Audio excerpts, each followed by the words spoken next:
जब जीवन में कभी ऐसा महसूस हो कि सब कुछ बिखर चुका है, हर रास्ता बंद नजर आ रहा है और उम्मीद की कोई किरण दिखाई नहीं देती, तो आज के दिन भगवान भोलेनाथ की इस दिव्य कथा का श्रवण अवश्य करें। कहा जाता है कि जो व्यक्ति सच्चे मन से इस कथा को सुनता है, उसके जीवन में फिर कभी स्थायी रूप से दुख नहीं ठहरता। प्रिय मित्रों, आज हम आपको एक ऐसी पावन नगरी की ओर ले चलते हैं जहां शिव भक्ति का एक अद्भुत चमत्कार घटित हुआ था। यह नगर थी विष्णुपुरी। यहाँ घटित हुई एक घटना ने न केवल एक राजा का जीवन बदला, बल्कि आने वाली पीढ़ियों के लिए भी आस्था का मार्ग प्रशस्त किया। यह कथा है महाराज सत्यवीर की, जिनका सुखी जीवन एक भयंकर तूफान में उजड़ गया था। राजा सत्यवीर के जीवन में ऐसा समय आया जब उनका राज्य, उनका सम्मान और उनकी शांति सब कुछ छीनता चला गया। हर ओर निराशा थी, पराजय थी और भविष्य अंधकार में डूबता प्रतीत हो रहा था। लेकिन कहते हैं ना, जब सब कुछ समाप्त हो जाए तभी ईश्वर की कृपा का द्वार खुलता है। महादेव की करुणा ने कैसे उस टूटे हुए जीवन को फिर से संवार दिया, यह जानकर किसी की भी आंखें नम हो जाएगी। यदि आप भी अपने जीवन की उलझनों से मुक्ति चाहते हैं, यदि आप चाहते हैं कि आपको दुखों का अंत हो जाए, तो इस पावन सोमवार व्रत कथा को अंत तक अवश्य सुनिए। यह केवल एक कहानी नहीं है, बल्कि जीवन को सही दिशा दिखाने वाला दर्पण है। लेकिन आगे बढ़ने से पहले सोमवार व्रत से जुड़ी एक अत्यंत महत्वपूर्ण बात समझना आवश्यक है। हमारे शास्त्रों में स्पष्ट उल्लेख मिलता है कि भगवान शिव से संबंधित कोई भी व्रत कथा या साधना यदि अधूरी छोड़ दी जाए तो उसका पूर्ण फल प्राप्त नहीं होता। अधूरी कथा मन में संशय उत्पन्न करती है और अधूरी साधना जीवन में स्थिरता नहीं ला पाती। सोमवार का व्रत मात्र उपवास नहीं है, यह मन, वाणी और कर्म को शुद्ध करने की एक पवित्र प्रक्रिया है। जो साधक श्रद्धा और विश्वास के साथ सोमवार व्रत की कथा को पूरा सुनता है, उस पर भोलेनाथ की विशेष कृपा बनी रहती है। उसके जीवन की जटिल समस्याएं धीरे धीरे सुलझने लगती है और निराशा का अंधकार आशा के प्रकाश में परिवर्तित हो जाता है। इसलिए आपसे निवेदन है कि इस पावन सोमवार व्रत कथा को पूरे ध्यान और श्रद्धा के साथ अंत तक अवश्य सुने। संभव है कि कथा का कोई एक प्रसंग, कोई एक वाक्य आपके जीवन की दिशा ही बदल दे और आपको शिव तत्व के ओर समीप ले जाए। यदि आप स्वयं को सनातन परंपरा से जुड़ा मानते हैं, तो यह आपका कर्तव्य भी है कि इन दिव्य शिक्षाओं को केवल अपने तक सीमित ना रखें, बल्कि परिवार, मित्रों और समाज के साथ भी साझा करें। तो आइए पूर्ण विश्वास, श्रद्धा और भक्ति भाव के साथ सोमवार व्रत की इस पुण्य कथा का शुभारंभ करें। ओम नमः शिवाय।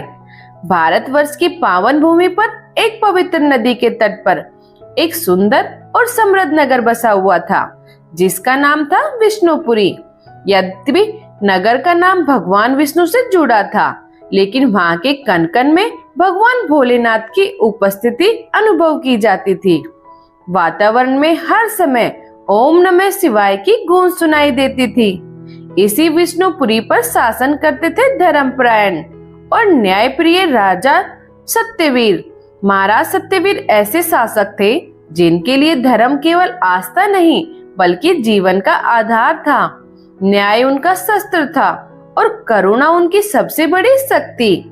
वे अपनी प्रजा से इतना प्रेम करते थे कि यदि राज्य के किसी निर्धन घर में संध्या के समय चूल्हा ना जले, तो उस दिन राजा स्वयं अन्न ग्रहण नहीं करते थे। उनके लिए राज सिंहासन से अधिक महत्वपूर्ण जनता का सुख था। वैभव, संपत्ति, विशाल सेना और अपार यश, राजा सत्यवीर के जीवन में किसी भी वस्तु का अभाव नहीं था। किंतु उनके हृदय की सच्ची प्रसन्नता उनकी दो धर्मपत्नियों में बसती थी। बड़ी महारानी का नाम सुनैना था और छोटी महारानी शालिनी। सामान्यतः लोग कहते कि एक राज्य में दो रानियों का एक साथ रहना कठिन होता है, परंतु सत्यवीर का महल इस धारणा से बिल्कुल अलग था। महारानी सुनैना और महारानी सालनी के बीच ईर्ष्या या प्रतिस्पर्धा का नामो निशान भी नहीं था। उनका संबंध सौतनों का नहीं बल्कि सगी बहनों से भी अधिक स्नेहपूर्ण था।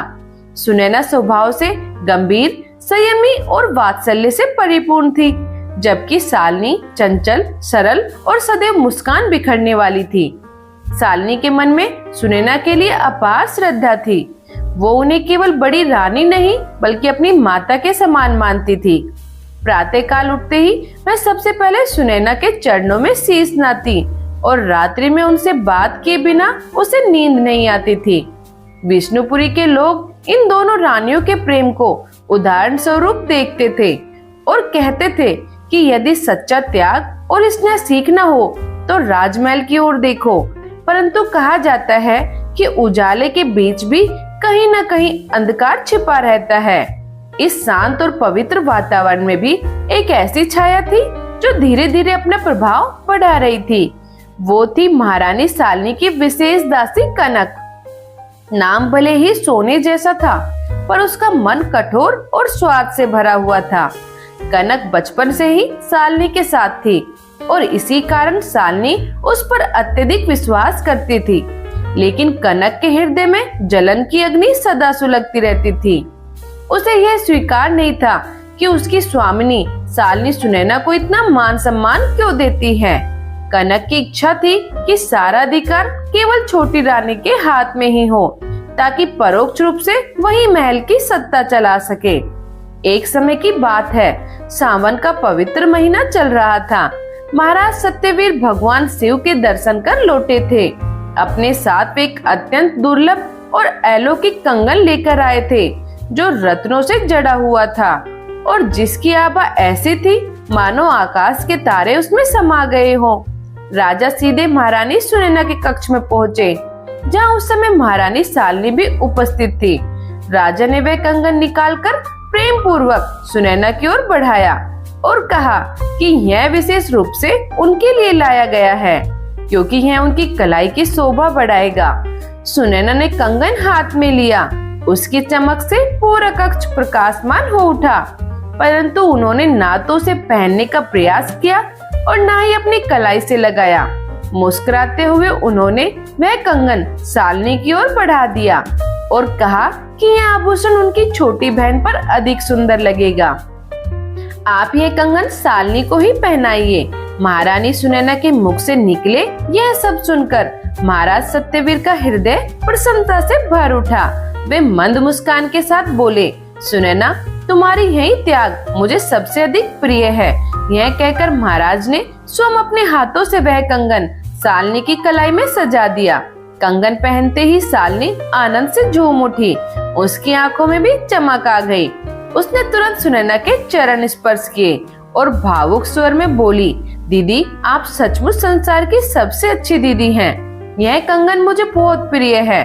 उस क्षण सब कुछ अत्यंत सुंदर और सुखद प्रतीत हो रहा था, परंतु उसी कक्ष के एक कोने में खड़ी दासी कनक यह दृश्य देख रही थी। उसके मन में प्रेम नहीं बल्कि ईर्ष्या की ज्वाला भड़क उठी। उसे यह त्याग नहीं बल्कि बड़ी रानी की चतुर चाल दिखाई दे रही थी। वह मन ही मन सोचने लगी कि बड़ी रानी कितनी चालाक है। कंगन देकर स्वयं को महान सिद्ध कर लिया और महाराज की दृष्टि में और उच्च स्थान पा लिया। मेरी भोली महारानी यह नहीं समझ पा रही कि उसे अधिकार नहीं बल्कि छोड़ी हुई वस्तु मिली है।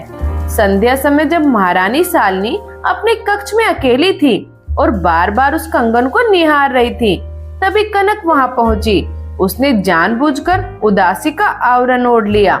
जल का पात्र रखते हुए गहरी आह भरी। सालनी ने यह देखा तो चिंतित होकर पूछा, कनक, तू इतनी उदास क्यों हो? देख, दीदी ने मुझे कितना सुंदर कंगन दिया है। कनक ने बनावटी मुस्कान के साथ कहा, हाँ महारानी, कंगन तो निसंदेह सुंदर है, पर काश यह आपको सीधे महाराज ने दिया होता, ना कि किसी और के हाथों से लेकर। यह सुनते ही सालनी के चेहरे की प्रसन्नता क्षण भर में फीकी पड़ गई। उसने चौंक कर पूछा, तो यह कैसी बातें कर रही है? महाराज ही तो है यह कंगन लाए थे और दीदी ने स्नेह से मुझे दिया। कनक धीरे धीरे शालिनी के समीप आई और धीमे स्वर में उसके मन में शंका के बीज बोने लगी।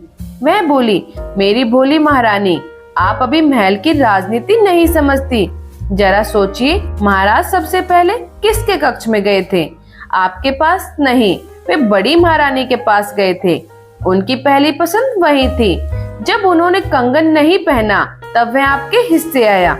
क्या यह अपमान नहीं है? शालिनी ने असमंजस में कहा। नहीं कनक दीदी, मुझसे बहुत प्रेम करती है।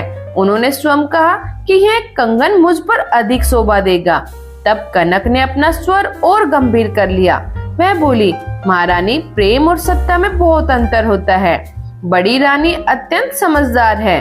उन्होंने कंगन त्याग कर महाराज का हृदय जीत लिया और अब महाराज यही सोचेंगे कि वही सबसे महान और त्यागी है और आप केवल उनकी कृपा पर निर्भर एक रानी हैं। आज कंगन मिला है, कल यदि कोई बड़ा अधिकार देने की बात आएगी तो वह भी पहले बड़ी रानी को ही मिलेगा। याद रखिए, इस महल में जो सबसे ऊपर होता है उसी के संतान को भविष्य में राज सिंहासन मिलता है। कहीं ऐसा न हो कि आप केवल एक परछाई बनकर रह जाए। संतान का नाम सुनते ही शालिनी के मन में भय की एक लहर दौड़ गई। हर स्त्री की यही कामना होती है कि उसकी संतान सुरक्षित रहे और उसे उसका पूरा अधिकार मिले। कनक ने ठीक उसी स्थान पर चोट की थी जहाँ पीड़ा पहले से ही छुपी हुई थी। शालिनी मौन हो गई और बार बार उस कंगन को निहारने लगी, जो आभूषण कुछ क्षण पहले तक उसे प्रेम और अपनत्व का प्रतीक लग रहा था, वहीं अब उसे दया का टुकड़ा प्रतीत होने लगा। कनक समझ चुकी थी कि उसका वार सफल हो चुका है। उसने बात को और आगे बढ़ाते हुए कहा, महारानी, मैं आपकी दासी हूँ, पर मैंने आपको बचपन से गोद में खिलाया है। आपकी चिंता करना मेरा धर्म है। आज बड़ी रानी स्नेह दिखा रही है, लेकिन जिस दिन उनकी गोद में अपना पुत्र होगा उस दिन आपको इस महल से ऐसे अलग कर दिया जाएगा जैसे दूध से मक्खी निकाल दी जाती है। तब आप क्या करेगी? अभी समय है, अपनी स्थिति मजबूत कर लीजिए। महाराज को अपने कक्ष में कीजिए, नहीं तो जीवन भर आपको बड़ी रानी की छाया बनकर रहना पड़ेगा। उस रात शालिनी की आंखों से नींद कोसों दूर रही। कनक के शब्द उसके मन में बार बार गूंजते रहे। संदेह का बीज बोया जा चुका था और वह धीरे धीरे जड़ पकड़ रहा था। अगली सुबह जब महारानी सुनैना पूजा की थाली लेकर शालिनी को तिलक करने आई तो शालिनी ने पहली बार उनसे मुख मोड़ लिया। सुनैना चकित रह गई। उन्होंने स्नेह से पूछा, बहन, आज तुमने पूजा का तिलक क्यों नहीं लगाया? क्या मुझसे कोई भूल हो गई? तभी शालिनी के भीतर भरा हुआ विष बाहर आने लगा।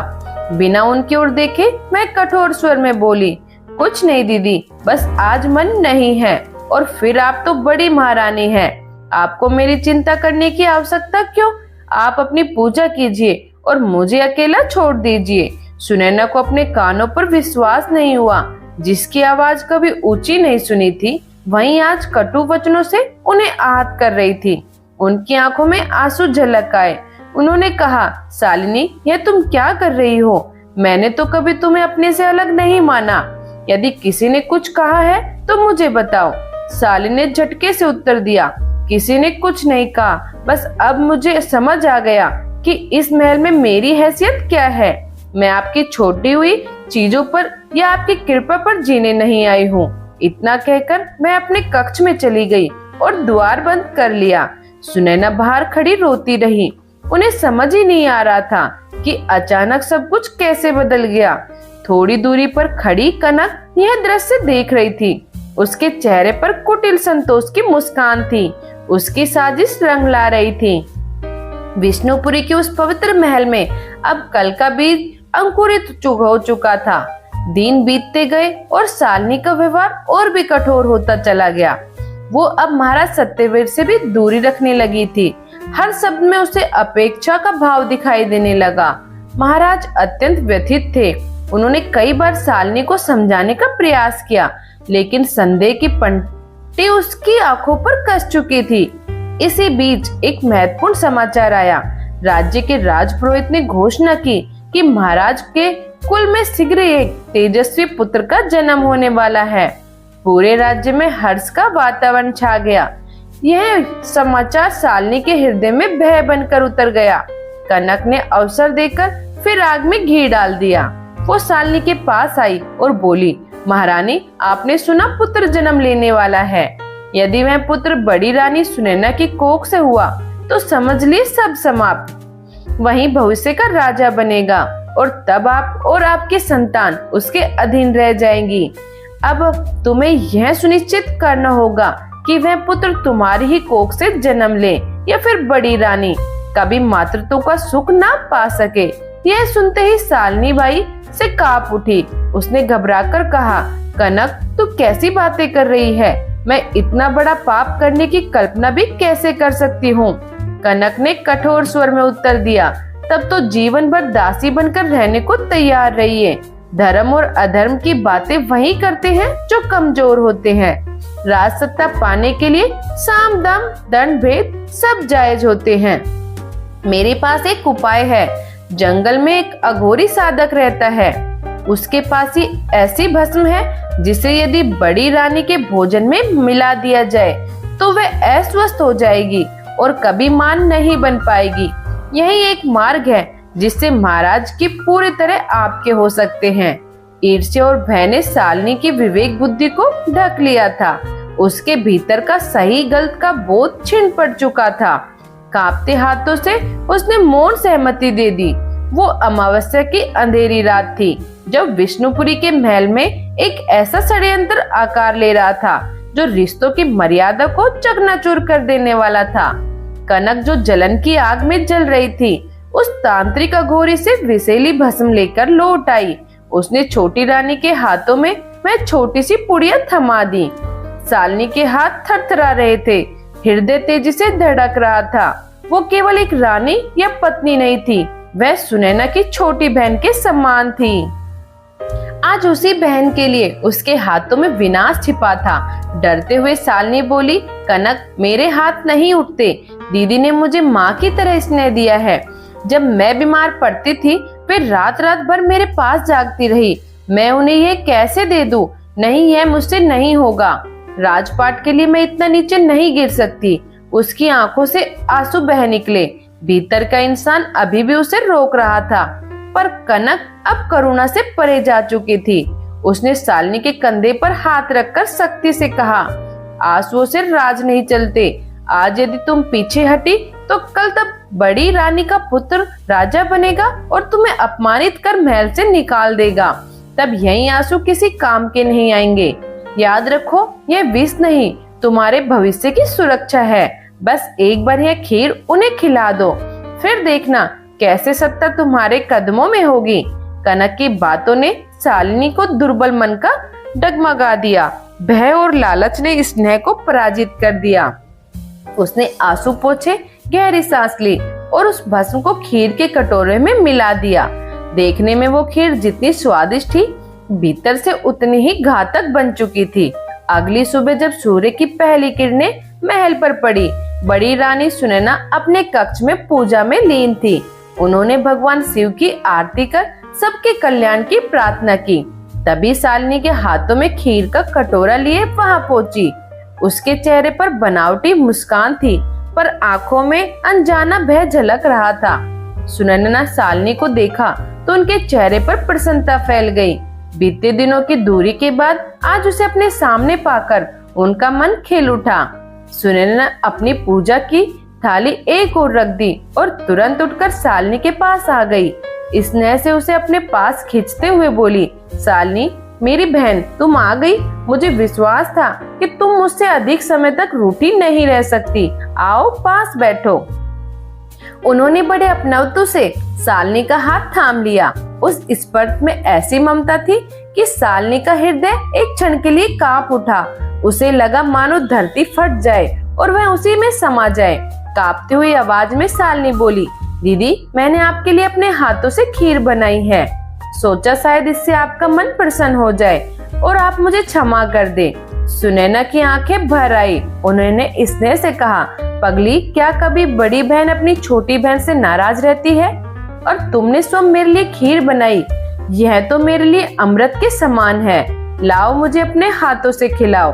बिना किसी शंका, बिना किसी प्रश्न के सुनैना ने अपना मुख खोल दिया। शालिनी का हाथ बुरी तरह कांप रहा था। एक पल के लिए उसका मन हुआ कि वह कटोरा वहीं फेंक दे और दीदी के चरणों में गिरकर सब सच स्वीकार कर ले, पर तभी पर्दे के पीछे खड़ी कनक की कठोर दृष्टि उस पर पड़ गई। शालिनी ने आंखें बंद कर ली और विस्मिली खैर एक चम्मच सुनैना के मुख में रख दिया। सुनैना ने बड़े आनंद से खीर चखी और मुस्कुराकर बोली, वाह शालिनी, यह तो अत्यंत स्वादिष्ट है। ऐसी खीर तो राज पाकशालाओं में भी दुर्लभ होती है। इसमें तुम्हारे प्रेम की मिठास घुली है। सुनैना की खीर की प्रशंसा करती रही और शालिनी भीतर ही भीतर टूटती चली गई। उसने पूरी खीर सुनैना को खिला दी और फिर घबराए स्वर में बोली, दीदी मुझे कुछ आवश्यक काम याद आ गया है, मैं अभी आती हूँ। इतना कहकर वह वहाँ से लगभग भागती हुई अपने कक्ष में चली गई। अपने कमरे में पहुँचते ही शालिनी बिस्तर पर गिर पड़ी और फूट फूट कर रोने लगी। उसे ऐसा प्रतीत हो रहा था मानो उसने अपनी आत्मा को ही मार डाला हो। उधर थोड़ी ही देर में उस विष ने अपना प्रभाव दिखाना आरंभ कर दिया। बड़ी रानी सुनैना को अचानक तेज चक्कर आने लगे। उनका शरीर पसीने से तर हो गया और पेट में असहनीय वेदना उठने लगी, जैसे भीतर कुछ चीर रहा हो। वह देह दर्द से कर्रा उठी। हे भोलेनाथ, ये मुझे क्या हो रहा है? कोई है, महाराज को बुलाओ। उनकी पुकार सुनते ही दासियां दौड़ पड़ी। उन्होंने देखा कि महारानी का चेहरा पीला पड़ चुका था, होठ नीले हो रहे थे और मुख से झाग निकल रहा था। महल में तुरंत अफरा-तफरी मच गई। यह समाचार आग की तरह फैल गया। महाराज सत्यवीर उस समय राजसभा में उपस्थित थे। तभी एक सेवक घबराया हुआ भीतर आया और बोला, महाराज, अनर्थ हो गया है। बड़ी महारानी की तबीयत अचानक अत्यंत बिगड़ गई है, वे मूर्छित हो गई है। यह सुनते ही महाराज सत्यवीर नंगे पांव राजसभा से दौड़ पड़े।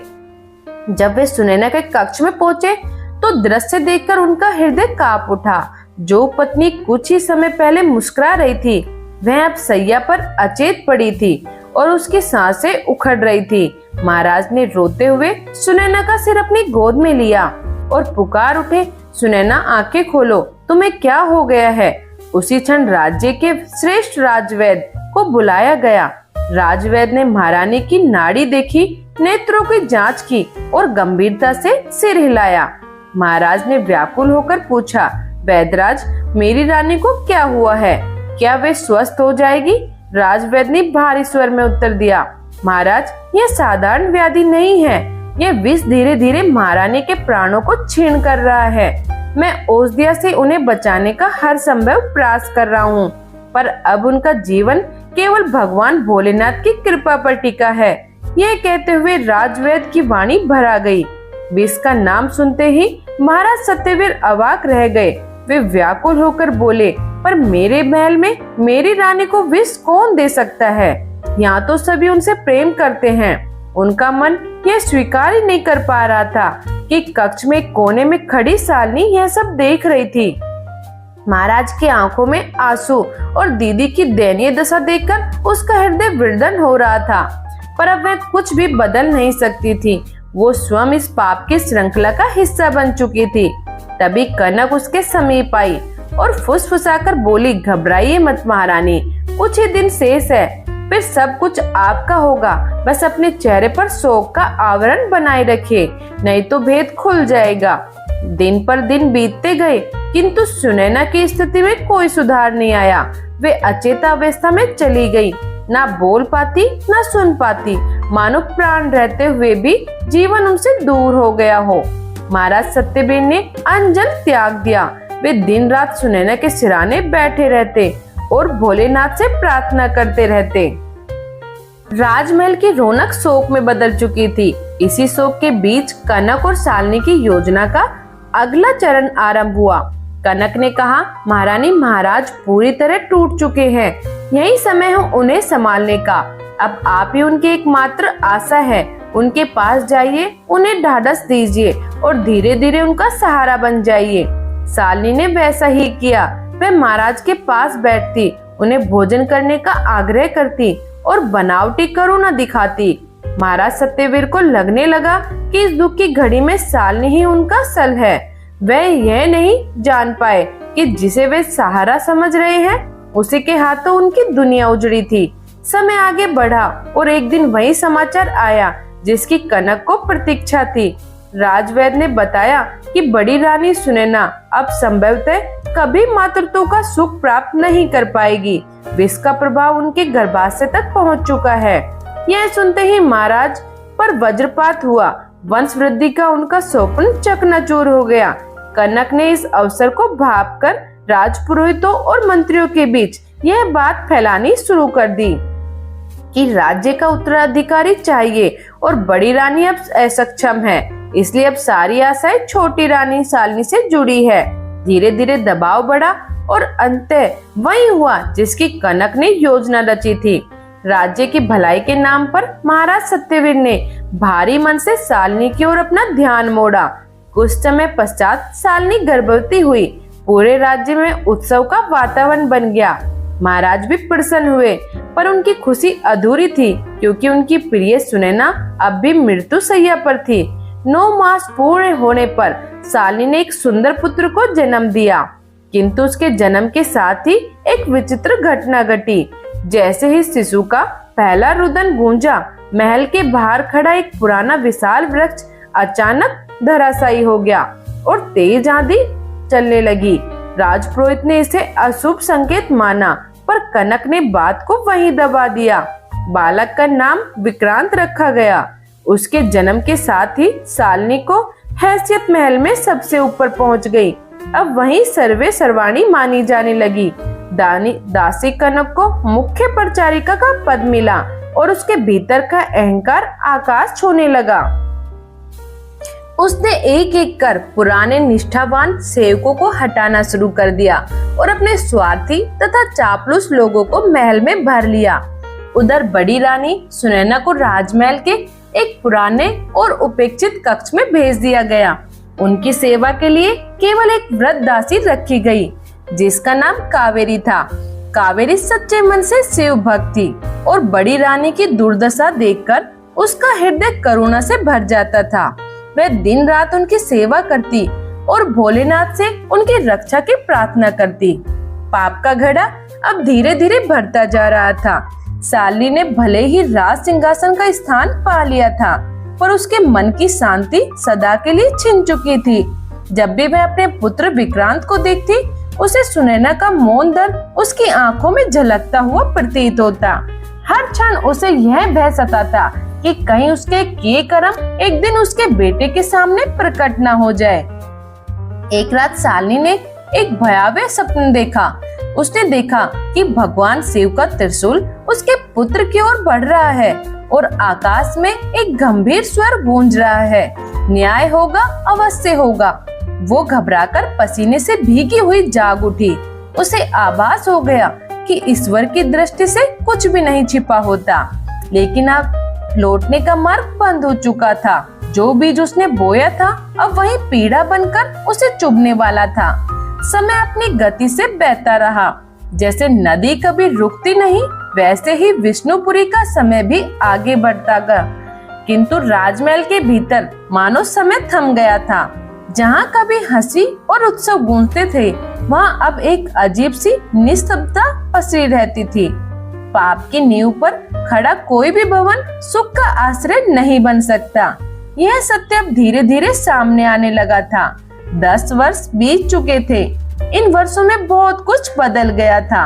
महाराज सत्यवीर के केस श्वेत होने लगे थे, पर यह नहीं श्वेतता आयु की नहीं बल्कि गहरे दुख और चिंताओं की थी। जो राजा कभी सिंह सम्मान गर्जना करते थे, अब उन्हें उनके कंधे झुक गए थे। उनकी प्रिय पत्नी सुनैना अब भी उसी कक्ष में निश्चल पड़ी थी। ना चल सकती थी, ना बोल सकती थी, केवल श्वास चल रही थी। मानो स्वयं यमराज भी शिव भक्त की पत्नी के प्राण हरने से संकोच कर रहे हों। दूसरी ओर महल के आंगन में एक नया तूफान आकार ले रहा था। वह तूफान था राजकुमार विक्रांत।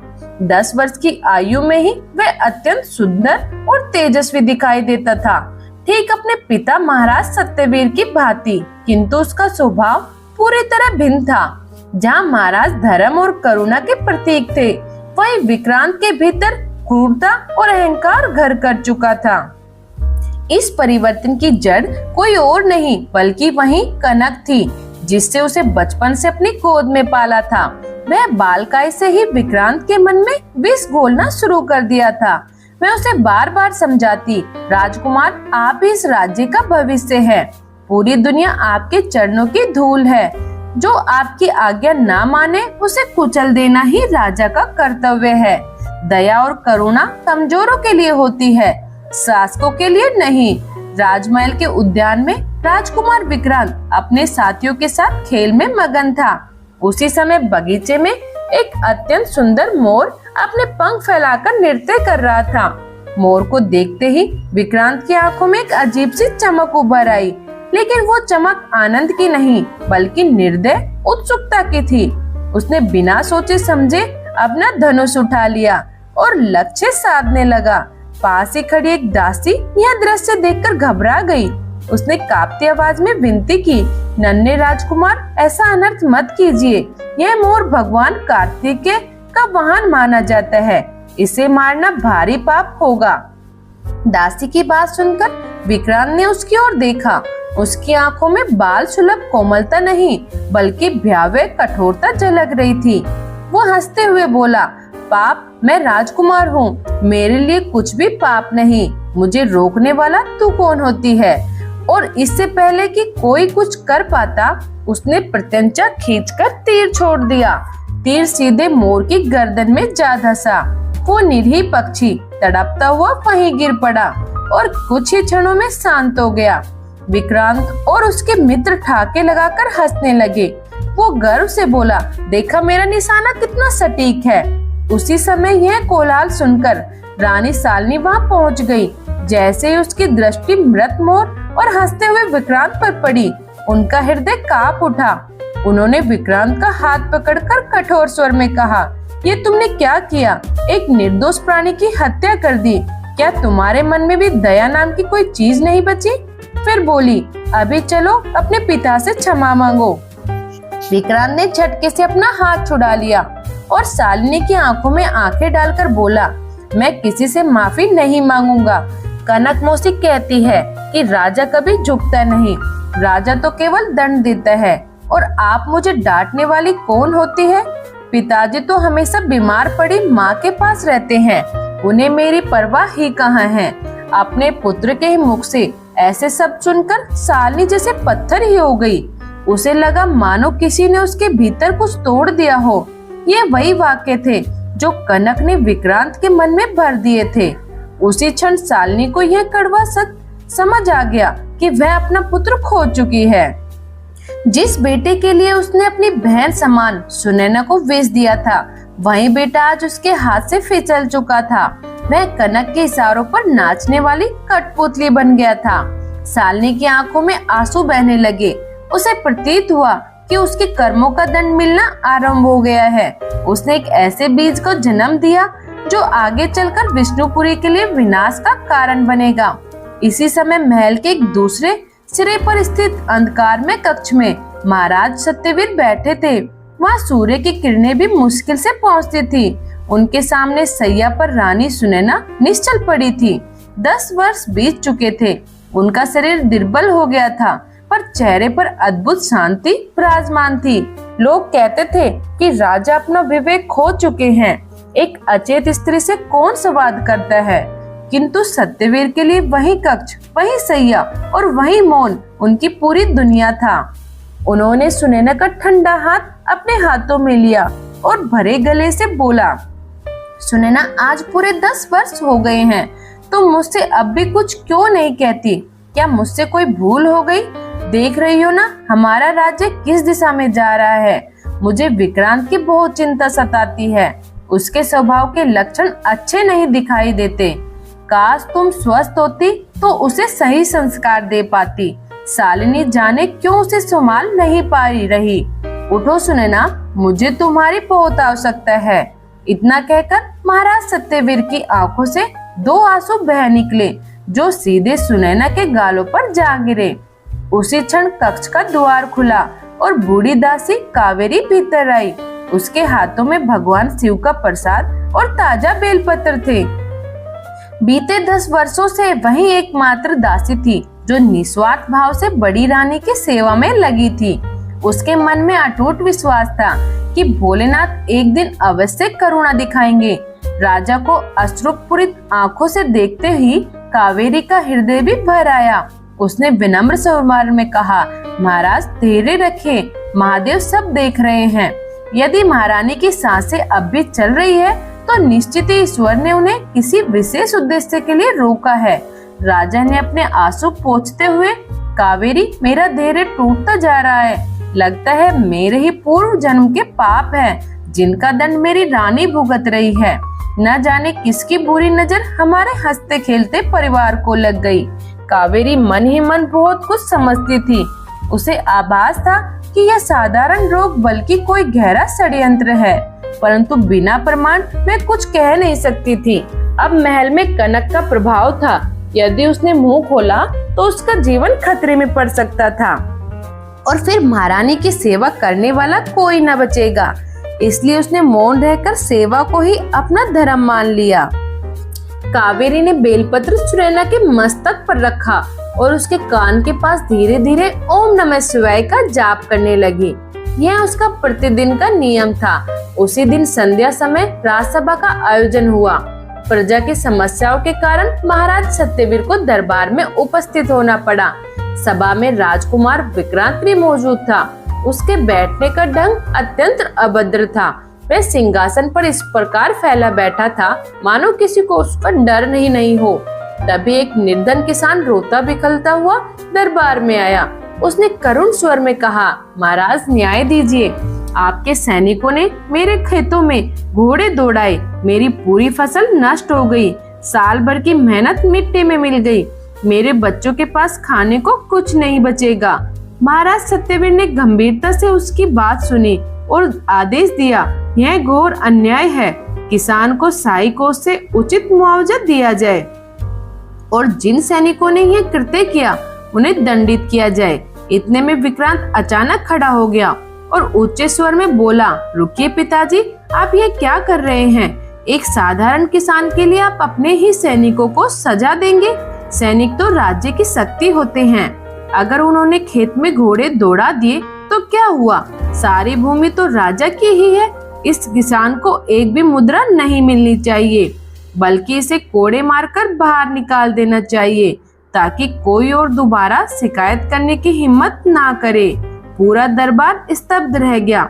मंत्री, सेनापति और स्वयं महाराज सत्यवीर रह गए। एक 10 वर्ष के बालक के मुख से इतनी क्रूर और अहंकारी बातें सुनकर सभी सन्न थे। महाराज सत्यवीर का क्रोध भड़क उठा। उन्होंने कठोर स्वर में कहा, विक्रांत, ये कैसी भाषा है? राजा का धर्म प्रजा की रक्षा करना होता है, उन्हें रोदना नहीं। अभी तुम छोटे हो, बड़ों के बीच में कैसा बोलना है यह सीखो। राजा सत्यवीर की यह सब सुनकर विक्रांत रुक गया। उसने पलटकर अपने पिता की ओर देखा। उसकी आंखों में भय नहीं बल्कि विद्रोह की चिंगारी थी। वह जोर से पैर पटकता हुआ सभा से बाहर निकल गया, लेकिन जाते जाते कटु स्वर में बोला, धर्म और न्याय की बातें किताबों में अच्छी लगती हैं। असली राजा वही होता है जिससे प्रजा कांपे। राजा सत्यवीर ने दोनों हाथों से अपना सिर थाम लिया। उनके मन में पहली बार अपनी परवरिश को लेकर शंका उठी। वे यह नहीं समझ पा रहे थे कि यह स्वभाव उनका नहीं बल्कि उस विषैली कनक की देन है जो अब पर्दे के पीछे से पूरे महल को जला रही थी। रात ढल चुकी थी। सालनी के कक्ष में कनक आई। सालनी भीतर से उबल रही थी। कनक को देखते ही वह फट पड़ी। कनक, यह सब क्या हो रहा है? आज विक्रांत ने दरबार में महाराज का अपमान किया, एक गरीब किसान को कोड़े मारने की बात कही। मैंने तुम्हें उसे संभालने के लिए रखा था, बिगाड़ने के लिए नहीं। कनक ने व्यंग से मुस्कुराते हुए कहा। अब उसके चेहरे पर कोई डर नहीं था। मैं जानती थी कि सालनी का पाप उसे बांध चुका है। आराम से बैठते हुए उसने कहा, मेरी भोली महारानी, आप व्यर्थ घबरा रही हैं। विक्रांत में राजा बनने के लक्षण दिखने लगे हैं। राजा का कठोर होना पड़ता है। अगर मैं सत्यवीर जैसा कोमल हृदय वाला बन गया तो पड़ोसी राज्य उसे निगल जाएंगे। मैं उसे कमजोर नहीं शक्तिशाली बना रही हूँ। शालिनी चीख उठी, शक्तिशाली नहीं, तुम उसे निर्दयी बना रही हो। मुझे मेरा बेटा वापस चाहिए, मैं उसे तुमसे दूर कर दूंगी। कनक का चेहरा अचानक कठोर हो गया। वह उठी और शालिनी के बहुत पास आकर उसकी आंखों में आंखें डालकर बोली, आवाज नीचे रखिए महारानी। ये मत भूलिए कि आप इस सिंहासन तक कैसे पहुंची हैं। अगर मैंने महाराज को उस खीर का सच बता दिया तो क्या होगा? आपने सोचा है विक्रांत बच्चा है, उसे शायद क्षमा मिल जाए, लेकिन आपको तो जिंदा दीवार में जुनवा दिया जाएगा। इसलिए चुप रहिए, तमाशा देखिए और राज का सुख भोगिए। विक्रांत अब मेरा है। शालिनी का कंठ सूख गया। उसका अपना अपराध अब उसी की भेड़िया बन चुका था। वह टूटकर जमीन पर बैठ गई। कनक ठहाका लगाती हुई वहां से चली गई। उस रात शालिनी को नींद नहीं आई। अपराध बोध उसे भीतर से खाए जा रहा था। वह दबे पांव बड़ी रानी सुनैना के कक्ष की ओर बढ़ी। दरवाजे की ओर से देखा, कावेरी गहरी नींद में थी और मन दीपक की रोशनी में सुनैना का पीला शांत चेहरा चमक रहा था। साली भीतर गई और सुनैना के चरणों में बैठकर फूट फूट कर रोने लगी। उसने धीरे से उनके पैर थामे और सिसकते हुए कहा, दीदी मुझे क्षमा कर दीजिए, मैंने अक्षम में पाप किया है। मैं भीतर से जल रही हूँ। मेरा बेटा मेरे हाथ से निकल गया है। वह राक्षस बनता जा रहा है। काश आप उठ जाए और उसे संभाल ले। मैं नर्क जाने को तैयार हूँ, बस मेरे बेटे को बचा लीजिए। शालिनी के आंसू सुनैना के चरणों पर गिरते जा रहे थे। तभी अचानक एक अद्भुत घटना घटी। शायद यह सच्चे पश्चाताप की शक्ति थी या भोलेनाथ की करुणा। वर्षों से निष्क्रिय पड़ी सुनैना की उंगलियों में हल्की सी हलचल हुई। वह हरकत इतनी सूक्ष्म थी कि आंसुओं से भरी आंखों में शायद शालिनी भी उसे देख न सकी, लेकिन प्रकृति का संकेत साफ था। हवा की दिशा बदलने लगी थी। विष्णुपुरी के आकाश में घने बादल जमा हो रहे थे, पर उन बादलों के पीछे सूर्य अभी भी अपने समय की प्रतीक्षा में था। भोलेनाथ का न्याय धीरे चलता है, पर जब चलता है तो एक एक कण को पीस देता है। विक्रांत का अधर्म लगातार बढ़ रहा था और यही बढ़ता अधर्म उसके पतन की नींव बन चुका था। समय अपने नियम से आगे बढ़ता गया। देखते देखते 10 और वर्ष बीत गए। अब वह बालक नहीं रहा। विक्रांत 20 वर्ष का बलिष्ठ युवक बन चुका था। शरीर में अपार शक्ति थी, लेकिन बुद्धि पर अहंकार और क्रूरता की मोटी परत चढ़ चुकी थी। कनक की वैशाली सिखों ने उसे इंसान से ज्यादा एक निर्दयी शासक में बदल दिया था। विष्णुपुरी जो कभी धर्म और न्याय की पहचान थी, अब वह भय की छाया में जी रही थी। राजा सत्यवीर वृद्ध और दुर्बल हो चुके थे। शरीर किसी तरह साथ दे रहा था, पर मन पूरी तरह टूटा हुआ था। महल में अब राजा का नहीं, युवराज विक्रांत का आदेश चलता था, और उस युवराज की डोर किसके हाथ में थी? कनक के। कनक अब दासी नहीं रही थी। वे स्वयं को राजमाता से कम नहीं समझती थी। नाम मात्र की महारानी शालिनी की स्थिति तो इससे भी दयनीय हो चुकी थी। अपने ही पुत्र के सामने वह आंख उठाने का साहस नहीं कर पाती थी। इसी बीच सावन का पहला सोमवार आया। पूरा नगर शिव भक्ति में डूबा हुआ था। मंदिरों में घंटियों की मधुर ध्वनि गूंज रही थी। लोग अपने कष्ट भूलकर भोलेनाथ को जला अभिषेक करने उमड़े चले जा रहे थे। उधर युवराज विक्रांत अपने कक्ष में गहरी नींद में था। मंदिरों की घंटियों की आवाज उसके कानों में पड़ी तो वह झुंझला उठा। क्रोध से चिल्लाया, यह कैसा कोलाहल है? किसने मेरी नींद भंग करने की हिम्मत की? पास ही बैठी कनक ने तुरंत आग में घी डाल दिया। उसने कहा, युवराज, यह प्रजा अब सिर पर चढ़ गई है। आप भविष्य के सम्राट हैं और यह लोग उस शिव के नाम पर शोर मचा रहे हैं जिसने आपके पिता को निर्बल बना दिया। अब समय आ गया है कि आप इन्हें अपनी शक्ति का एहसास कराएं। विक्रांत को क्रोध भड़क उठा। उसने तलवार उठाई और सीधे मुख्य शिव की ओर बढ़ गया। उसके पीछे उसके चापलूस सैनिक भी हो लिए।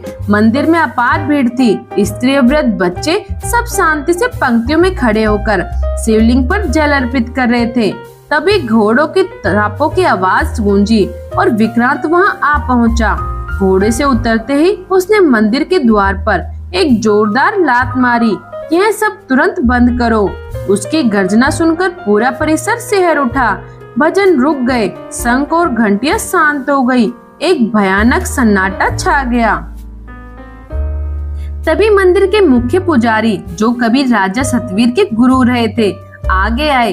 हाथ जोड़कर विनम्र स्वरवार में बोले, युवराज, ये देवालय है, यहाँ क्रोध का स्थान नहीं। आज सावन का पवित्र सोमवार है, प्रजा को पूजा करने दीजिए। विक्रांत ने उन्हें घूरा और क्षण भर में अपना आपा खो बैठा। उसने पुजारी के गाल पर एक जोरदार तमाचा जड़ दिया। वृद्ध पुजारी संतुलन खोकर गिर पड़े। उनकी पूजा की थाली हाथ से छूट गई और जल भूमि पर फैल गया। किसी ने कभी कल्पना भी नहीं की थी कि मर्यादा और धर्म के लिए प्रसिद्ध यह वंश इतनी गहराई तक गिर जाएगा। युवराज विक्रांत ने गर्जना करते हुए कहा, सुन लो विष्णुपुरी के लोगों, आज से इस राज्य में केवल एक ही ईश्वर है और वह हूँ मैं। जो मेरी आराधना करेगा वही सुखी रहेगा और जो इस पत्थर की पूजा करेगा उसे कालकोठरी में सहना पड़ेगा। इस ढोंग को अभी बंद करवाओ। भीड़ भैंसे कांप उठी। तभी लोगों के बीच से एक वृद्ध स्त्री आगे बढ़ी। उसके हाथ कांप रहे थे, लेकिन आंखों में अद्भुत साहस था। वह कोई और नहीं, कावेरी थी, जो छिपकर बड़ी रानी सुनैना की कुशलता के लिए प्रार्थना करने आई थी। कावेरी अब चुप नहीं रह सकी। उसने कांपती हुई आवाज में कहा, युवराज, पाप का पात्र मत भरिए। यही महादेव है जिनकी कृपा से आपका जन्म हुआ। अपने ही मूल का अपमान मत कीजिए। ऊपर वाले की लाठी दिखती नहीं, पर जब चलती है तो कोई बचा नहीं पाता। विक्रांत ने मुड़कर कावेरी को देखा। उसे याद आया कि यही वो दासी है जो वर्षों से उस बीमार पड़ी रानी की सेवा करती आई है। उसके होठों पर एक निर्दयी हंसी फैल गई। अरे, यह तो उसी पागल औरत की दासी है। बुढ़िया, तू मुझे धर्म सिखाएगी? उसने सैनिकों को आदेश दिया, इस औरत को पकड़ो, इसे कोड़े मारो और नगर के बाहर फेंक दो, ताकि सबको पता चले कि मेरे विरुद्ध बोलने का परिणाम क्या होता है। सैनिक कावेरी को घसीटने लगे। पीड़ा में भी कावेरी की आवाज गूंजी है, हे भोलेनाथ, अब अपनी तीसरी आंख खोलो। पाप अब सीमा पार कर चुका है। यह समाचार जब महल में राजा सतवीर तक पहुंचा, तो वे कांपते हाथों से लाठी थामे बाहर निकलने लगे, लेकिन महल के द्वार पर कनक ने उनका रास्ता रोक लिया। बनावटी विनम्रता के साथ उसने कहा, महाराज, आप कहाँ जा रहे हैं? अब आपकी उम्र आराम करने की है। युवराज राज्य संभाल रहे हैं, उन्हें अपना कार्य करने दीजिए। राजा सत्यवीर ने आज कनक को जिस दृष्टि से देखा, उसमें वर्षों का धैर्य और आज का आक्रोश दोनों थे। उन्होंने कहा, हट जा मेरे मार्ग से। आज मेरे पुत्र ने महादेव का अपमान किया है। यदि आज मैंने उसे नहीं रोका तो मेरा कुल नष्ट हो जाएगा। तूने मेरे बेटे को राक्षस बना दिया है। इतना कहते ही कनक ने इशारा किया। दो बलवान पहरेदार आगे बढ़े और राजा को पकड़ लिया। कनक ठहाका लगाकर बोली, श्राप महाराज, आपके पुण्य तो बहुत पहले समाप्त हो चुके। अब आप सिर्फ नाम के राजा हैं। चुपचाप अपने कक्ष में जाइए, वरना युवराज को यह भी अच्छा नहीं लगेगा। राजा सत्यवीर असहाय हो गए। अपने ही महल में अपने ही पुत्र के आदेश से वे कैद कर दिए गए। वे खिड़की से मंदिर की दिशा में देखते रहे, आंखों से आंसू बहते रहे। हाथ जोड़कर उन्होंने आकाश की ओर देखा और बोले, प्रभु, मुझे उठा लो। मुझसे यह अधर्म और नहीं देखा जाता। मेरी ही संतान मेरा विनाश बन गई। ये कैसा न्याय है? उधर मंदिर का बलपूर्वक बंद कर दिया गया। शिवलिंग पर ताले जड़ दिए गए। कावेरी को अधमरी हालत में नगर से बाहर जंगल के पास फेंक दिया गया। पूरे विष्णुपुरी में शोक और भय का साया फैल गया। लोग अपने घरों में दुबक गए। धर्म की नगरी अब आतंक के अंधेरे में डूब चुकी थी। उस दिन विष्णुपुरी में किसी भी घर का चूल्हा नहीं जला। पूरा नगर भय और सन्नाटे में डूबा था। कहते हैं, जब धरती पर पाप अपनी सीमा लांघ देता है, तब ईश्वर किसी न किसी रूप में अवतरित होते हैं। उसी संध्या जब सूरज ढल रहा था और आकाश रक्तिम हो था, नगर की सीमा पर एक विचित्र साधु प्रकट हुए। वो एक अघोरी था। माथे पर भस्म की मोटी रेखाएं, गले में रुद्राक्षों की कई मालाएं, हाथ में लोहे का चिमटा और नेत्रों में अग्नि सा तेज। उसके साथ ना पूरी सेना थी, ना कोई शिष्य। बस एक छोटा सा कुत्ता शांत भाव से उसके पीछे चल रहा था। साधु ने जैसे ही नगर के मुख्य द्वार पर कदम रखा, द्वारपालों ने उसे रोक लिया। रुक जाओ बाबा, तुम्हें पता नहीं है क्या, युवराज का आदेश है, कोई भी साधु या फकीर नगर में प्रवेश नहीं कर सकता। लौट जाओ। यह सुनते ही साधु ने गहरी और भारी हंसी हंसी। उसकी हंसी से द्वारपालों की रीढ़ में सैन दौड़ गई। वह लाल अंगारों जैसे नेत्रों से उन्हें देखते हुए गंभीर स्वर में बोला, अज्ञानी, हम स्वयं नहीं आते, हमें बुलाया जाता है। इस नगरी के लिए काल का संदेश आया है।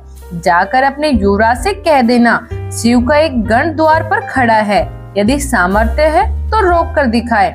द्वारपाल क्रोध में भर गए। उन्होंने अपने भाले आगे कर दिए। पागल है क्या, अभी भाग जा, वरना इतना कहते ही एक सैनिक ने भाला बढ़ाया। तभी साधु ने केवल अपना चिमटा भूमि पर दे मारा। एक भयानक गर्जना हुई, मानो आकाश से बिजली गिर पड़ी हो। उस कंपन मात्र से ही सैनिक उछलकर दूर जा गिरे। भयभीत द्वारपाल इधर उधर भाग खड़े हुए।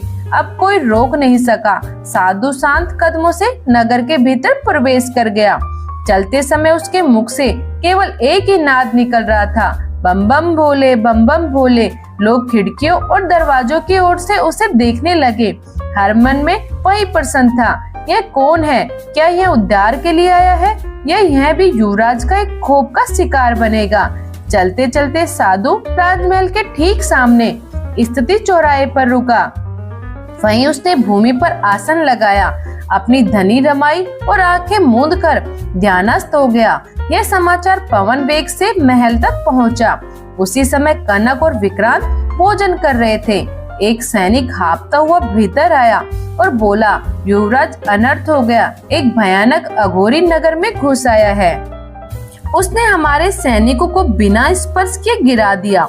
अब वह महल के सामने बैठकर कोई अजीब मंत्र जप कर रहा है। विक्रांत ने क्रोध में शराब का पात्र भूमि पे दे मारा। एक और ढोंगी वो गरजा, आज इन साधुओं की कहानी ही समाप्त कर दूंगा, मेरी तलवार लाओ।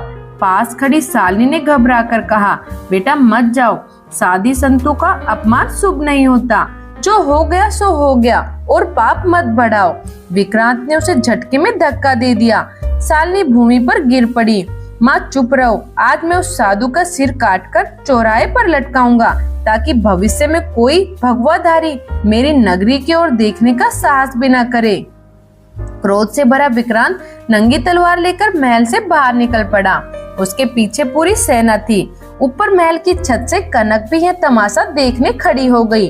उसके होठों पर एक क्रूर मुस्कान तैर रही थी। जैसे ही विक्रांत चौराहे पर पहुंचा, उसकी दृष्टि साधु पर पड़ी।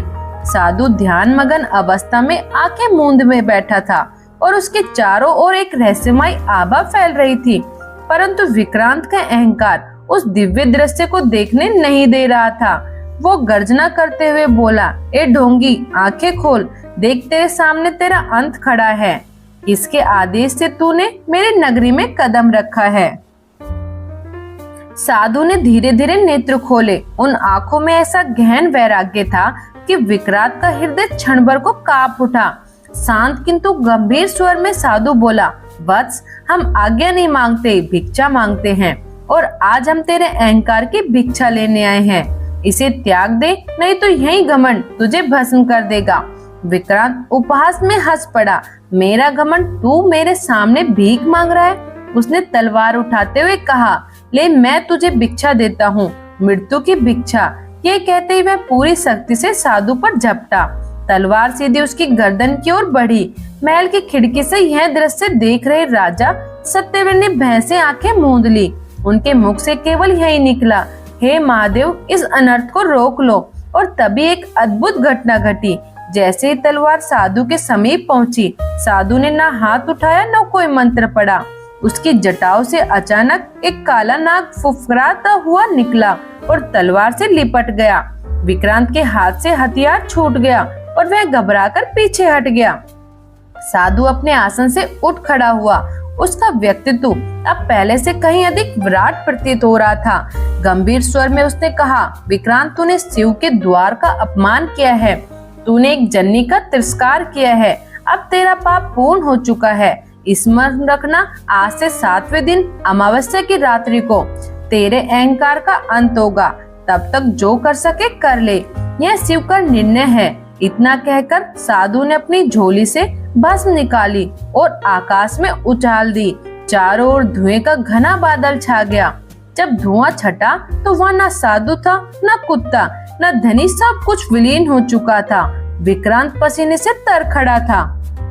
उसका शरीर कांप रहा था, पर उसका अहंकार अभी भी यह मानने को तैयार नहीं था कि वह भयभीत हो चुका है।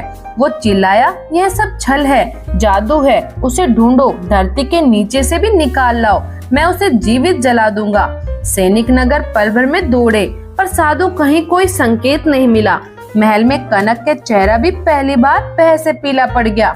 उसके मन में प्रश्न उठने लगे, 7 दिन बाद क्या होगा? क्या सच में दंड निश्चित है, या वह इस भविष्यवाणी को भी किसी चाल से निष्फल कर देगी? अघोरी की चेतावनी के बाद विष्णुपुरी पर अजीब सा सन्नाटा छा गया। 6 दिन बीत गए। इन दिनों विक्रांत ने महल की सुरक्षा कई गुना बढ़ा दी। हजारों सैनिक तैनात कर दिए गए। मैं बार बार कहता, देखता हूँ कौन सा काल मुझे छू सकता है, पर भीतर ही भीतर भय उसकी नींद निगल चुका था। रातें करवटों में कटती थी। वह शराब के नशे में अपने डर को दबाने की कोशिश करता रहा। पर 7वें दिन की ओर छाया उसके मन से हटने का नाम नहीं ले रही थी।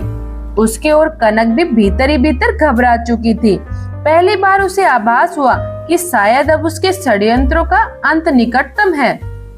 भय के सहारे उसने कई तांत्रिकों को बुलवाया और विक्रांत की रक्षा के लिए हवन पूजन करवाए। लेकिन अब अधर्म अपनी सीमा पार कर लेता है तो उसका परिणाम टल नहीं सकता। अंततः वो रात आ ही गई, अमावस्या की भयावह रात। आसमान में घने काले बादल ऐसे छा गए मानो प्रलय उतर आई हो। तेज हवाएं विलाप करने लगी और महल के दीपक बिना छुए ही बुझने लगे। ठीक 12 बजे जब विक्रांत अपने कक्ष में बैठा तलवार की धार पर दृष्टि जमाए था, अचानक उसके शरीर में असहनीय जलन उठी।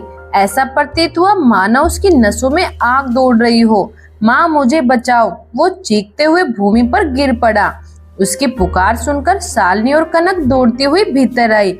उन्होंने देखा कि विक्रांत का शरीर नीला पड़ने लगा था और उसकी सांसें उखड़ रही थी।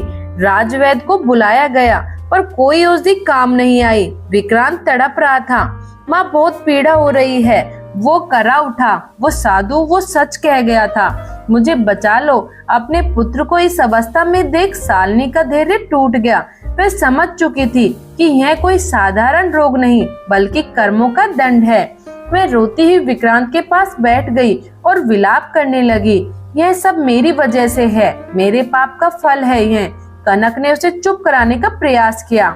महारानी स्वयं को संभालिए, लेकिन आज शालिनी किसी की सुनने वाली नहीं थी। उसने कनक को जोर से धक्का दिया और दौड़ती हुई राजा सत्यवीर के कक्ष में और बढ़ गई। राजा सत्यवीर ध्यान मगन होकर शिव का स्मरण कर रहे थे। शालिनी उनके चरणों में गिर पड़ी और फूट फूट कर रोने लगी।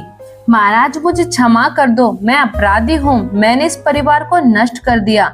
राजा चौंक गए। शालिनी ये कैसी बातें कर रही हो? तब शालिनी ने रोते हुए वर्षों से दबाया हुआ सत्य उगल दिया। 20 वर्ष पहले दीदी सुनैना बीमार नहीं पड़ी थी, मैंने ही उन्हें विष दिया था। कनक की बहकावे में आकर राज सिंहासन के लोभ में मैंने उन्हें जहरीली खीर खिला दी थी। उसी पाप की सजा आज मेरा बेटा भुगत रहा है। यह सुनते ही राजा सत्यवीर के पैरों तले जमीन खिसक गई। मैं जैसे पत्थर के हो गए। जिस पत्नी को उन्होंने अपने दुख की सहभागी समझा था, वही उस विनाश की जड़ निकली। उनकी आंखों से अश्रुधारा बहने लगी। क्रोध आया, पर वह शीघ्र ही गहरे शोक में बदल गया।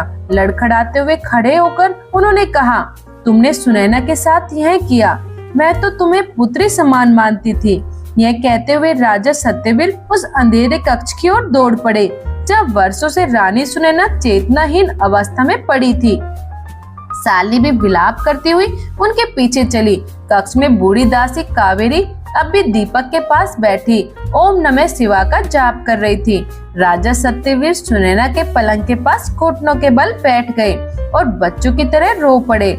सुनैना मुझे क्षमा कर दो, मैं तुम्हें पहचान ही नहीं सका। सुनैना, मैं उसी वैसली स्त्री के साथ जीवन बिताता रहा। जिसने तुम्हें मृत्यु के मुंह में धकेल दिया। उठो सुनैना, आज न्याय की घड़ी है। ये कहते हुए राजा सत्यवीर का स्वर भरा गया। मैं शालिनी की भूमि पर गिरकर सिर पटकने लगी। दीदी, अगर मेरी आवाज तुम तक पहुंच रही है तो उठ जाओ, मेरे बेटे को बचा लो, मेरी जान ले लो, लेकिन विक्रांत को मत छीनो। वो मृत्यु से जूझ रहा है। उसी क्षण आकाश में भयंकर बिजली कड़की। तेज झोंके के साथ महल की खिड़कियां खुल गई। कमरे में रखे शिवजी के चित्र से एक बेलपत्र उड़ता हुआ सीधे रानी सुनैना के हृदय पर आकर ठहर गया। और तभी वह चमत्कार हुआ जिसकी किसी ने कल्पना नहीं की थी। 20 वर्षों से निष्प्राण पड़ी सुनैना की उंगलियों में हल्की सी गति हुई। उसके सीनों ने गहरी सांस ली। बंद पलकों में कंपन हुआ और धीरे धीरे उसकी आंखें खुलने लगी। राजा सत्यवीर और दासी कावेरी की आंखों में आंसू झलक पड़े। सुनैना, तुम लौट आई। कमजोर स्वर में सुनैना के होठ हिले। महाराज, थोड़ा जल। राजा ने कांपते हाथों से उसे गंगा जल पिलाया। जब सुनैना ने पूरी तरह आंखें खोली तो देखा कि शालिनी उसके चरणों में पड़ी विलाप कर रही है। 20 वर्षों का अन्याय, पीड़ा और छल उसके स्मरण में नहीं आया। उसके हृदय में केवल ममता जाग उठी। उसने धीरे से हाथ बढ़ाकर शालिनी के सिर पर रखा। मतो मेरी गुड़िया। शालिनी ने चौंक कर ऊपर देखा। दीदी, आपने मुझे क्षमा कर दिया। मैंने तो आपके प्राण लेने का पाप किया था। सुनैना ने हल्की मुस्कान के साथ कहा, पाप से घृणा करो, पापी से नहीं। भोलेनाथ ने मुझे नया जीवन दान दिया है तो मैं पुरानी कड़वाहट क्यों उठाऊं? लेकिन विक्रांत कहाँ है? मुझे उसके कराने की आवाज सुनाई दे रही है। शालिनी ने रोते हुए बताया कि विक्रांत अंतिम अवस्था में है। सुनैना ने बिना समय गवाए कहा, मुझे उसके पास ले चलो। राजा और सेवकों के सहारे सुनैना को विक्रांत के कक्ष तक लाया गया। वहाँ विक्रांत मृत्यु से संघर्ष कर रहा था। उसका शरीर नीला पड़ चुका था, सांसें टूट रही थी। सुनैना को देखते ही वहाँ उपस्थित सभी स्तब्ध रह गए। सुनैना उसके समीप बैठी। उसने विक्रांत के माथे पर हाथ रखा और आंखें बंद कर शिवजी का ध्यान किया। हे महादेव, यदि मेरी भक्ति में तनक भी सत्य रहा हो, यदि मैंने कभी किसी का अहित ना चाहा हो, तो इस पुत्र के प्राण लौटा दीजिए। इसके अपराध क्षमा कर दीजिए प्रभु। एक माँ की सच्ची पुकार भोलेनाथ तक पहुँच गई। सुनैना के हाथों से एक दिव्य ऊर्जा प्रभावित हुई और विक्रांत शरीर में समा गई। क्षण भर में उसका काला पड़े शरीर सामान्य होने लगा। उखड़ती सांसें स्थिर हुई। विक्रांत ने धीरे धीरे आंखें खोली। उसने अपने सामने तेज से आलोकित एक स्त्री को देखा। पहचानने में उसे देर न लगी। वो वही बड़ी माँ थी जिनका उसने जीवन भर तिरस्कार किया था। विक्रांत की आंखों से पश्चाताप के आंसू बह निकले। होठ पर सुनैना के चरणों में गिर पड़ा। मुझे क्षमा कर दीजिए बड़ी माँ, मैं राक्षस बन चुका था। मुझे जीने का अधिकार नहीं है। सुनैना ने उसे उठाया और अपने हृदय से लगा लिया। सुनैना ने स्नेह विक्रांत के सिर पर हाथ रखते हुए कहा, बेटा, जो सुबह भटक जाए लेकिन शाम को सही राह पकड़ ले, उसे भटका हुआ नहीं कहते। आज तुम्हारा पुनर्जन्म हुआ है। अब वचन दो कि आगे का जीवन धर्म, दया और सत्य के मार्ग पर जियोगे। विक्रांत की आंखों में आंसू आ गए। सिर झुका दिया। इसी बीच कोने में खड़ी कनक चुपचाप पीछे खिसकने लगी। उसने समझ लिया था कि अब सभी एकजुट हो चुके हैं और उसका अंत निकट है। घबराहट में उसने अपने गहनों की पोटली उठाई, पिछले द्वार से भागने लगी। लेकिन कर्म किसी को नहीं छोड़ते। जैसे ही वह महल के पीछे उपवन में पहुंची, अंधेरे में उसका पैर एक बिस्तर पर पड़ गया। पल भर में सांप ने उसे डस लिया। कनक की चीख गूंज उठी और वह वहीं गिर पड़ी। सैनिक दौड़े आए, लेकिन तब तक बहुत देर हो चुकी थी। जिस विष को उसने वर्षों तक दूसरों के लिए पाला था, वही अंत में उसके प्राणों का कारण बना। अगली सुबह विष्णुपुरी में एक नई रोशनी के साथ सूरज उगा। राजा सत्यवीर ने दरबार बुलाया और प्रजा के सामने निर्णय सुनाया। उन्होंने कहा, युवराज विक्रांत अभी सिंहासन पर नहीं बैठेंगे। अगले 5 वर्षों तक वे सामान्य नागरिक की तरह रहकर सेवा करेंगे, श्रम करेंगे और धर्म का जीवन में उतारेंगे। विक्रांत ने यह दंड सहज स्वीकार किया और चरणों में नमन किया। रानी शालिनी ने भी अपने राजश्री वस्त्र त्याग दिए।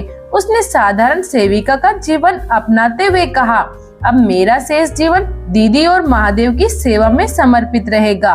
सुनैना ने उसे नहीं रोका, क्योंकि सच्चा पश्चाताप यही सबसे बड़ा प्रायश्चित होता है। धीरे धीरे विष्णुपुरी फिर से सुख, शांति और भक्ति से भरने लगी। हर सोमवार राजा सत्यवीर, रानी सुनैना, शालिनी और विक्रांत एक साथ शिव मंदिर जाते और श्रद्धा से जलाभिषेक करते। कथा की शिक्षा यही है कि कर्म का फल अवश्य मिलता है। जो दूसरों के लिए गड्ढा खोदता है, एक दिन स्वयं उसी में गिरता है। साथ ही यह भी सत्य है कि भगवान शिव अत्यंत करुणामय है। यदि कोई व्यक्ति सच्चे हृदय से पश्चाताप कर उनकी शरण में आए, तो भोलेनाथ उसे भी क्षमा कर देते हैं। पर क्षमा पाने के लिए सबसे पहले अहंकार का त्याग आवश्यक है। अब आइए हम सब मिलकर भगवान शिव की आराधना करें। ओम जय शिव ओमकारा। अगर आप सबको ये कहानी थोड़ी भी अच्छी लगी हो तो कमेंट पर ओम नमः शिवाय लिखना ना भूलें। धन्यवाद। फिर मिलते हैं एक नई कहानी के साथ। तब तक मेरे इस चैनल को सब्सक्राइब करना ना भूलें।